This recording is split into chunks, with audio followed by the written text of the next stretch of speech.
Hello বন্ধুরা, welcome সকলকে। কেমন আছো তোমরা সবাই? আশা করছি তোমরা সবাই খুব ভালো আছো এবং সুস্থ আছো। আমরাও ভালো আছি, সুস্থ আছি। আমি লিমা, নতুন একটা সকালে নতুন একটা ব্লগে তোমাদের সকলকে অনেক স্বাগত জানাই। আজকে ভিডিওটা অনেক দিন আগের, যেটা তোমরা ইদানিং দেখছো আমি প্রায় 12-13 দিন ভিডিও দিচ্ছি না। কিসের জন্য দিচ্ছি না, কী কারণে দিচ্ছি না, সবটাই তোমরা আস্তে আস্তে ব্লগে বুঝতে পারবে।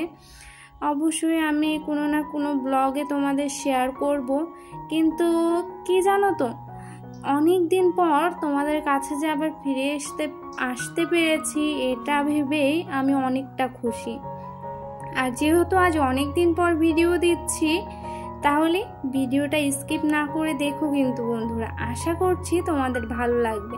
আর তোমাদেরকে কথা দিচ্ছি যে চেষ্টা করব আবার রেগুলার ভিডিও দেওয়ার, সুন্দর সুন্দর ভিডিও দেওয়ার, যাতে তোমাদের ভালো লাগে। আর আজকের ভিডিওটা অনেক দিন আগের ভিডিওই, সেটাই তোমাদের সাথে শেয়ার করছি।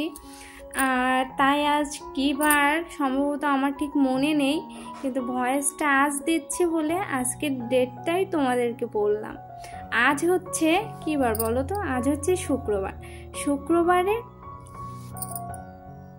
ডেটটা তোমাদেরকে বললাম। আর চলো ভিডিওটা দেখতে থাকো, আশা করছি তোমাদের ভালো লাগবে। চলো, এই যে চলে এসেছি, ওই ঘরের বিছানাটা গুছিয়ে নিয়েছি আমি আগেই, গুছিয়ে চলে আসলাম বড় ঘরের বিছানাটা গোছাতে। বড় ঘরের বিছানাটা গোছাচ্ছি আর তোমাদের দাদাভাইয়ের সাথেই কিছু কথা শেয়ার করছি। কারণ তোমরা হয়তো জানোই যে আমার বাড়িতে কিন্তু আমার একমাত্র বর ছাড়া আর কেউই নেই। না আছে আমার শ্বশুর শাশুড়ি, না আছে আমার নিজের বাড়ির কেউ। এই জন্য যা কথা, যা কিছু বলার আমি ওকেই বলি আর তোমাদেরকে শেয়ার করি। কারণ এমন একটা জীবনে, এমন একটা পরিস্থিতিতে মানে নিজের জীবনটা কাটছে, যেটা কখনো ভাবিনি জানো তো, যেটা আমি স্বপ্নেও কখনো আশা করিনি। কিন্তু থেকে থেকে একটা জিনিস ভেবে খুব ভালো লাগে, যে হচ্ছে আমার স্বামীর কাছে আমি কিন্তু অনেকটা দামি।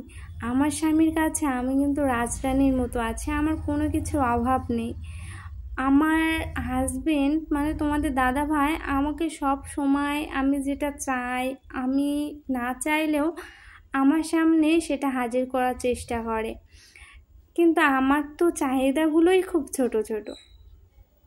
আমি খুব সাধারণ ফ্যামিলিতে থেকে বড় হয়েছি, সাধারণ ফ্যামিলিতেই বিয়ে করেছি নিজের পছন্দে। এই জন্য আমার চাওয়া পাওয়াটাও খুবই সীমিত। আমি ওই যে প্রথমে বুঝতে শিখেছি যে আমার বাবা মধ্যবিত্ত, আমার হাজবেন্ড মধ্যবিত্ত, তাই আমাকে হাজার দিক ভেবে চিন্তেই আমাকে এগোতে হয়। তাই নিজের ইচ্ছাগুলো একটু সীমিত করে নেওয়াটাই ভালো নয় কি? আর ঘড়িতে এখন বাজে প্রায় 7টা, 7:30টার কাছাকাছি। ঘুম থেকে উঠে একটু কিছুক্ষণ বসে তারপর তোমাদেরকে ভিডিওটা শেয়ার করছি। কারণ কি বলো তো, সকালে উঠে যদি আমি সঙ্গে সঙ্গে কাজ শুরু করে দিই, তাহলে আমার প্রচণ্ড মাথা ব্যথা করা শুরু করেছে ইদানিং। আর ঘুমটা যদি একটু নড়বড়ে হয়ে যায়, তাহলে তার কোনো কথাই নেই, আমার সারা দিনটাই ভীষণ খারাপ যায়। তোমরা তো জানোই যে আমার মাইগ্রেনের প্রবলেম আছে, এই জন্য ওটাতে আমার ভীষণ কষ্ট দেয় জানো তো। আর খুবই একটা বদ অভ্যেস, যেটা এই কয়দিনে আমি বুঝতে পেরেছি। তোমাদেরকে ভিডিও না দিয়ে আর জন্য ভিডিও দেওয়ার এনার্জিটাই পাচ্ছিলাম না জানো তো। তাই মনে মনে ভাবলাম যে আমার বন্ধুরা আমার জন্য অপেক্ষা করছে, আমাকে আবার উঠতেই হবে, উঠে দাঁড়াতেই হবে। সেটা ভেবে আবার করে নতুন করে পথ চলা শুরু করলাম। তোমরা অবশ্যই আমার পাশে থেকো। আজ প্রায় 12-13 দিন পর ভিডিও দিচ্ছি, তোমাদেরকে তো আগেই বললাম। 12-13টা দিন আমি খুবই খারাপ ছিলাম। চেষ্টা করব তোমাদের সাথে সবটা শেয়ার করে নেওয়ার, খুবই ভালো সময় কাটানোর। তার জন্যে আমার ইউটিউবে আসা, কারণ আমি কিন্তু কথা বলতে ভীষণ ভালোবাসি। আর তোমাদের দাদা ভাই কয়দিনে আমাকে প্রচুর বুঝিয়েছে, কারণ আমার ভিডিওতে একদমই ভিউজ আসে না। তোমরা দেখেছো প্রায় 1 বছর হয়ে গেছে আমি ইউটিউবে কাজ করছি। মানে প্রথমের দিকে একটু নড়বড়ে করেছিলাম, কিন্তু তারপরে যতটা পারছি তোমাদের সাথে পরিশ্রম করে তোমাদের ভালোবাসাটা আদায় করে নেওয়ার চেষ্টা করছি। জানি না কতটুকু পারছি না পারছি, যতটুকু পারছি ততটুকুই করছি। আর তোমরা অবশ্যই আমার ভুলগুলো আমাকে ধরিয়ে দিও যে দিদিভাই তোমার এখানে ভুল হচ্ছে, এগুলো তোমার ঠিক করা উচিত।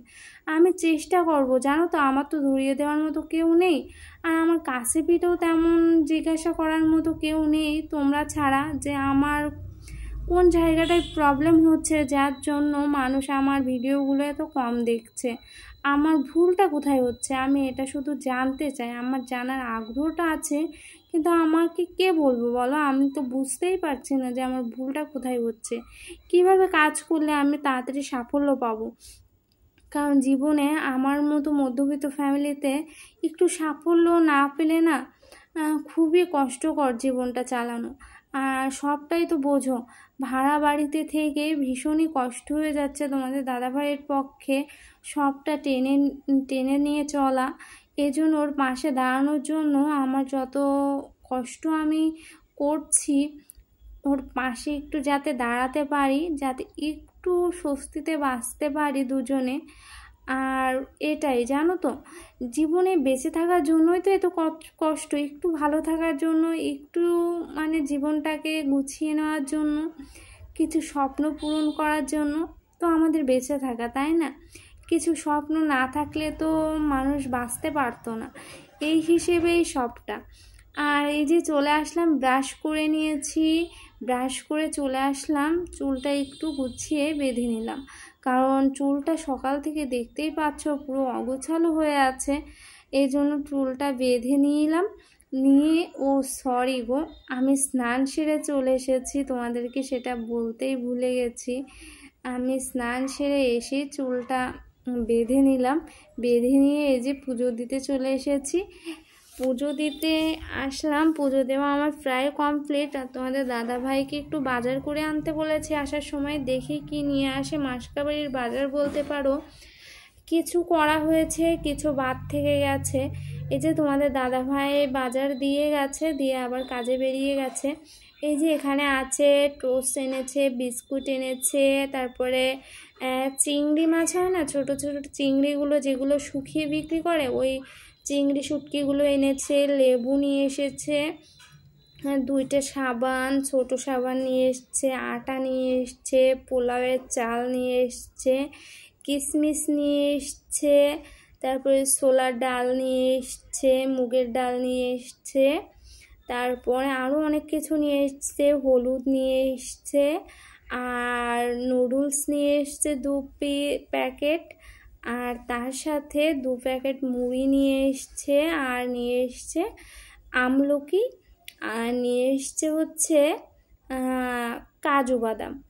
এগুলো সবটাই, এই যে কাজু বাদাম, কিশমিশ, তারপরে তোমার আমলকি, এগুলো সবটাই তোমাদের দাদাভাই খায়, কারণ ও তোমাদের দাদাভাইকে দিচ্ছে এগুলো খাওয়া খুবই ভালো, তোমরা তো জানোই। এজন্য ওকে প্রত্যেক দিনই দেওয়ার চেষ্টা করছি, দেখি কতদিন দিতে পারি, কারণ তোমাদের দাদাভাই তো আমার কোনো কথাই তেমন শোনে না, আবার শোনে না বললে একদম ভুল হবে, শোনে যতটুকু ওর পক্ষে সম্ভব ও শোনে। আর এই যে চলে আসলাম রান্না করে ঘরে সোজা। আর আজকের ভিডিওটা সকাল থেকে ধরো 7টা থেকে শুরু করলাম, দুপুর পর্যন্ত, কিন্তু বিকেল পর্যন্তই তোমাদের সাথে শেয়ার করতে পারবো হয়তো, কারণ রান্না বান্না করবো তো, করে একটু ফ্রেশ হব, রেস্ট নেব, কারণ প্রচণ্ড কষ্ট হচ্ছে জানো তো, প্রচণ্ড পরিমাণ গরম লাগছে, বৃষ্টির তো কোনো দেখাই নেই, এই জন্য ভীষণই গরম লাগছে। আর তার সাথে রান্না বান্না করতে, মানে রান্নাঘরটা এত পরিমাণ ছোট, রান্নাঘরে দাঁড়ালেই পুরো অঝরে ঘেমে যেতে হচ্ছে, জন্য বেশি কষ্ট হচ্ছে। আমি যতটা পারি পরিপাটি করে সংসারটা গুছিয়ে রাখার চেষ্টা করি। তোমাদের কেমন লাগে আমার ভিডিওগুলো অবশ্যই কমেন্ট করে জানিও, আর অবশ্যই একটা লাইক করতে ভুলো না কিন্তু বন্ধুরা। আজ কিন্তু অনেক দিন পর ভিডিও দিলাম, তোমরা অবশ্যই আমার ভিডিওগুলো স্কিপ না করে দেখো, খুব ভালো লাগবে। আর এই যে করবো হচ্ছে সেদ্ধ ডিমের তরকারি করব, 1 পিসই করব ডিম। তোমাদের দাদাভাই তো সেদ্ধ ডিম খুব একটা পছন্দ করে না, শুধু কুসুমটাই খাবে হয়তো, এই জন্য। আর সকালে ডিম ভেজেছিলাম, সেটাও তোমাদের দাদাভাই সকালে খায়নি, ওটাই ভাবছি যে একবারে ডিমের তরকারির মধ্যে দিয়ে দেব ডিমটা, আর সেদ্ধ ডিমটাও থাকবে, ভাজা ডিমটা তোমাদের দাদাভাই খেতে পারবে, আর সেদ্ধ ডিমটা যতটা খাবে খাবে, আর বাকিটা আমি খেয়ে ফেলবো। এই হচ্ছে ব্যাপার, বাড়িতে দুজনই তো মানুষ, কোনো ব্যাপার নয়। আর এই যে আমার রান্নাবান্নাটা বলতে পারো অলমোস্ট প্রায় কমপ্লিট।